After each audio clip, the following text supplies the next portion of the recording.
In Parashat Vayishlach, which we're about to read this Shabbat, we find Yaakov about to meet Esav. On his way to this meeting, he makes various preparations. We find him sending gifts, praying to God. He has lots of preparations to make before he meets Esav, and it's very clear that he's nervous, he's worried about this meeting which is about to take place. And then there comes the pasuk which is very surprising. Yaakov seems to be going to sleep in his machaneh, in his camp, and when he goes to sleep, he sent the gifts forward to meet Esav, and then after he goes to sleep in his machaneh, in his camp, with his children, with his wives, with everybody, he suddenly wakes up in the middle of the night. Vayakom balaylahu. He wakes up in the middle of the night, and he awakens his wives and his children, and he takes them across the crossing of Yabok. And after he makes them cross the river, he remains alone. And as we all know, he meets a man, an angel, and he struggles with him till the morning. And then finally, later on, after he's injured in the struggle, he meets Esav. Going back to his waking up in the middle of the night, why would Yaakov wake up in the middle of the night and cross the river? Seems to be towards Esav, towards meeting him in the middle of the night. What does he have to gain by that? Presumably he had this whole plan made out to meet Esav after Esav receives the gifts, after praying to God, being ready for battle. What would he gain by crossing the river in the middle of the night and making this the meeting with Esav sort of earlier in this surprising way? This is a big difficulty in the Psukim, and the Rashbam has a very interesting answer, very surprising answer. The Rashbam says that Yaakov waking up in the middle of the night and crossing the river wasn't part of his plan. It wasn't that he crossed the river in order to go on and meet Esav. The opposite is true. The Rashbam says, "Nitkaven livroach derech acheret," meaning Yaakov meant his intention was to run away on a different path. In other words, in the middle of the night he woke up and he was suddenly taken by fear.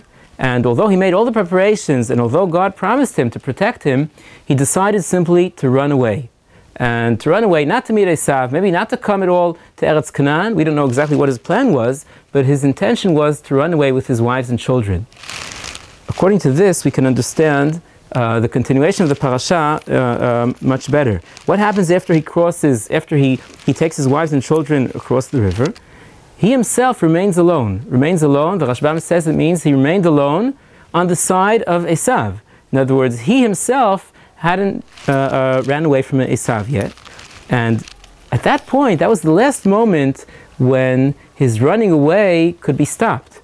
That is why God sent this man, in other words, this angel, to struggle with Yaakov and force him to meet Esav, not to let him get away with simply running away without meeting Esav, and in this way to make Yaakov meet Esav and realize or see with his own eyes how God protects him and saves him from Esav. And that is what happens. In other words, the struggle till the morning is what would force Yaakov meet Esav.